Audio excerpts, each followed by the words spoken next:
Hello, this volume is all about numbers. We'll deal with decimal numbers, powers of 10, and introduce you to standard form.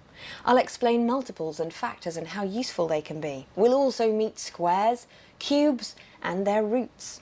We'll manipulate fractions, decimals, and percentages, and convert from one to the other. And I'll explain about the very important difference between ratio and proportion. And when we've finished, you should feel really confident in working with all these different ways of expressing numbers. So, let's get started.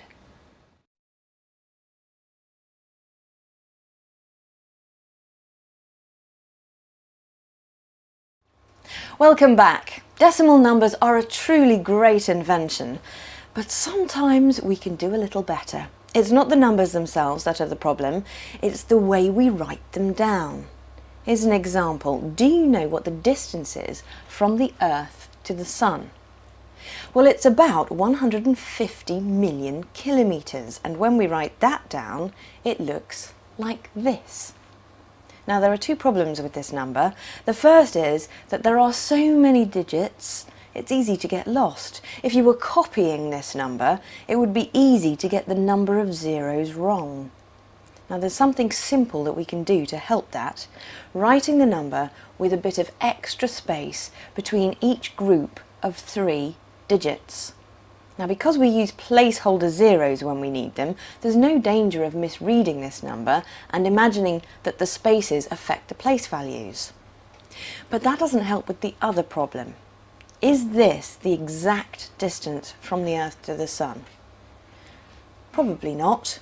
The distance changes from summer to winter, and I'm pretty sure that the book I got this information from didn't mean that it was exactly 150 million kilometres and not 150 million and 1. In fact, it would probably be simpler to ignore the mathematical way of writing this number altogether and simply say that it was 150 million kilometres. The problem we've got here is that because we need all these placeholders to get the size of the number right, we spend a lot of time writing down digits that are necessary but don't really help our understanding. I'm going to show you a way of writing very big numbers and later on very small numbers that helps us to avoid both these problems. It's called standard form, and you meet it a lot in science. But to understand it properly, we need to do a bit of work on powers of 10. Now, what's 10 squared, or 10 to the power 2? Well, that's just 10 times 10, and that's 100. What about 10 cubed, or 10 to the power 3? Well, that's another multiplication by 10, so that's 1,000. 10 to the power 4? Well, that's 10,000. And see how I've used a space to make it easier to read. Now, there's something nice happening here. The number of zeros in each case over here is the same as the number of the power over here. So 10 to the power 2, 2 zeros. 10 to the power 3, 3 zeros. 10 to the power 4, 4 zeros.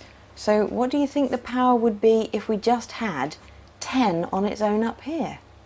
Well, the counting the zeros trick suggests that it would be 10 to the power 1. And that's correct. Any number, not just 10, to the power 1 is that same number unchanged. You can see that we can keep this up as long as we like. Next in our table would be 10 to the power 5, and that's a 1 followed by 5 zeros, or 100,000. What do we see here? Well, we see that although we're getting longer and longer numbers over here, the way of writing 10 to the power of something over here always takes up just a bit of space. This way is a very compact way of writing down the same information as we have over here. So let's see how that can help us write down that huge number, 150 million.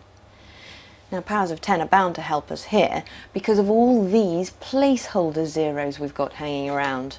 Now once you know what's going on, you can move directly to the standard form I'm introducing, but for now I'll take it a step at a time so you can be very clear of what's going on.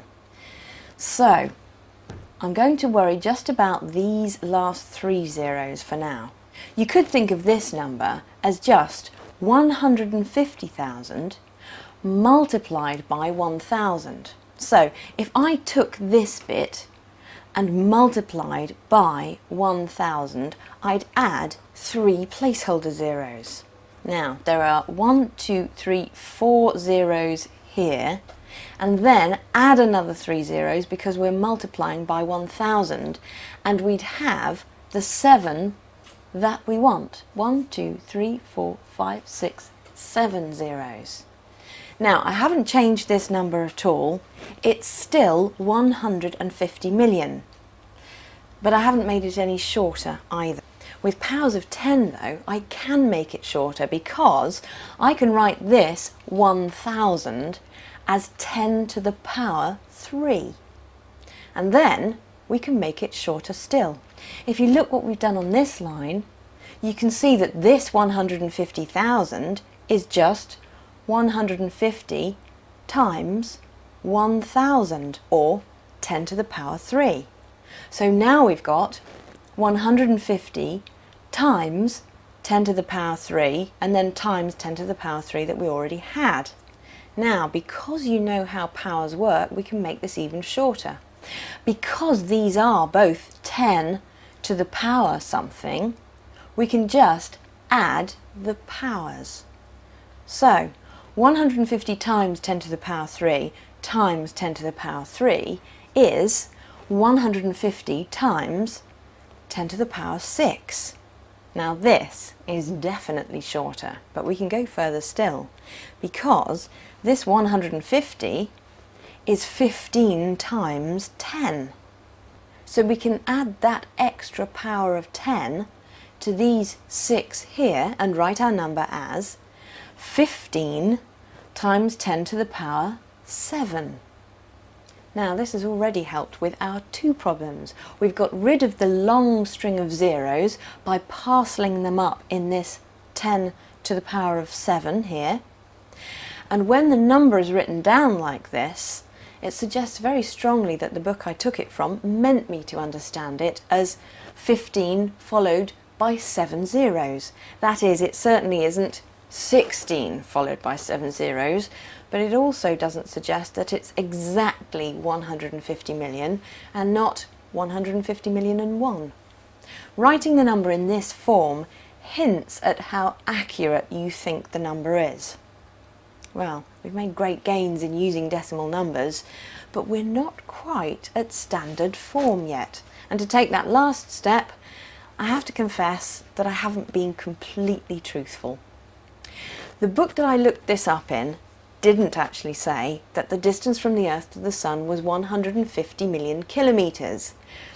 It actually said that it was 149 million kilometres. I rounded it to make things simpler. Now we've just seen that picking off the placeholder zeros and making them part of the power of 10 gives you the simpler way of writing 150 million as 15 times 10 to the power 7. When you carry out the same process on 149 million, you end up with 149 times 10 to the power 6. Now that's not very satisfactory because these 2 numbers are approximately the same. I just rounded this one to get this. So we'd like this new way of writing numbers down to make them look the same. That is, with the same power of 10 and the same size of number before the multiplication. So we take one last step, and when we've done that, we'll have what's known as the standard form. We'll work on this one first. I'll do one more division by 10. That will divide this 15 by 10 so that it becomes 1.5, and then I'll need to increase the power of 10 by 1 so that it's still the same number. So now we've got 1.5 times 10 to the power 8. And this is what we call standard form. A units digit followed by a decimal fraction, all multiplied by a power of 10. You can see the advantage when I put the true value into standard form. To make 149 into a units digit, a decimal fraction and a power of 10, I have to divide this 149 by 100. That makes it 1.49, but I have to increase the power of 10 by 2. So I end up with 1.49 times 10 to the power 8. 10 to the power 8 again. You see, in standard form, you can see that these numbers aren't very different. They're both something times 10 to the power 8. And the something is either 1.5 or 1.49, which are pretty close. So standard form is where you have a single units digit followed by a decimal fraction, all multiplied by a power of 10. Now in this example, I just used the digits 7, 6, 5 and 4 as examples. They'll depend on what number you're working with. The number that's always the same is this 10. We always use powers of 10 when we're writing numbers in standard form. And if you're given a number in standard form like this and you need to turn it back into an ordinary number, well, that's quite straightforward. Start with the 7.65. Now you have to multiply that by 10 to the power 4, and that means sliding the number to the left 4 times, once for each power of 10. So, slide it once and we get this. Slide it again and we get this. When I do the next third slide, I've got to add a placeholder 0 to show that the digits 7, 6 and 5 have now moved away from the decimal point. And when I finally slide the full 4 places, this is what I get. 76,500. Now notice the digits 7, 6 and 5 from the standard form still appear in this way of writing the number down, but there's no 4 because the 4 was telling you about the size of the number, not what its digits are. And just to polish this off, you might want to write this 76,500 down with a bit of space to make it easier to read. So standard form is a great way of writing huge numbers without messing things up with a lot of placeholder zeros. But there's another situation when you get a lot of unhelpful zeros, and that's with very small numbers. For example, do you know what the thickness of a single human hair is? No? Well, it's 0.00015 meters. That is 1/1500,000ths of a meter. To be honest, I've chosen the wrong units here because the thickness of a human hair is something you ought to be using millimeters for. This is 1/1500ths of a millimeter. But by working in meters, I've got more zeros to worry about. To see how standard form works here, we need to quickly revise some powers of 10. But first, notice that there are 1, 2, 3, 4, 5 figures after the decimal point. I'll use that in a minute.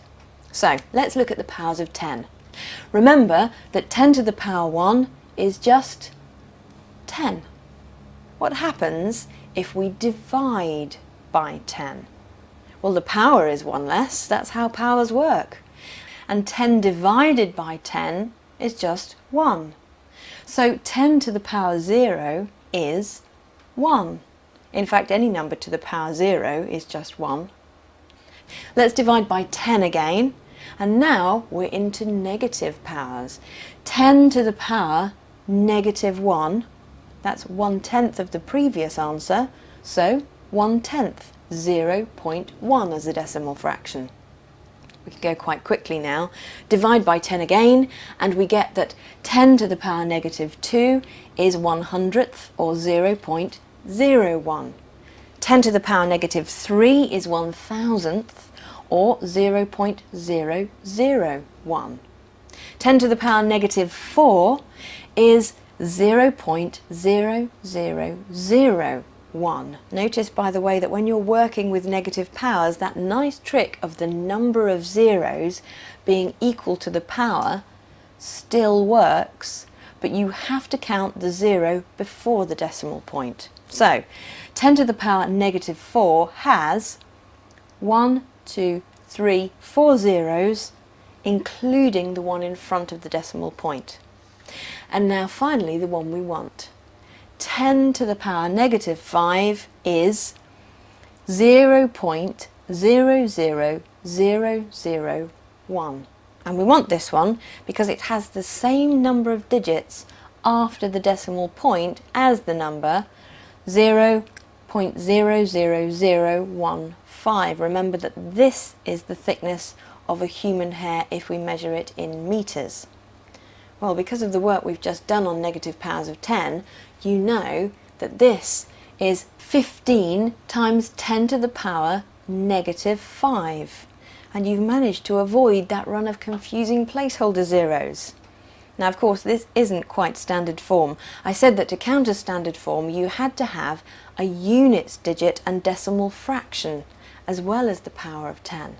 So to get this in standard form, I need to divide the 15 by 10. But to keep the number the same, I'll have to multiply the 10 to the power negative 5 by 10 to compensate. And that gives the result in standard form as 1.5 times 10 to the power negative 4. You ought to be impressed. In this lesson we've gone from huge numbers like the distance to the sun to tiny numbers like the thickness of a single human hair. And best of all, we've managed to write these numbers in a convenient space-saving way that helps you to imagine the signs of the numbers. Powerful stuff. Time for your exercises now, and I'll see you in the next lesson.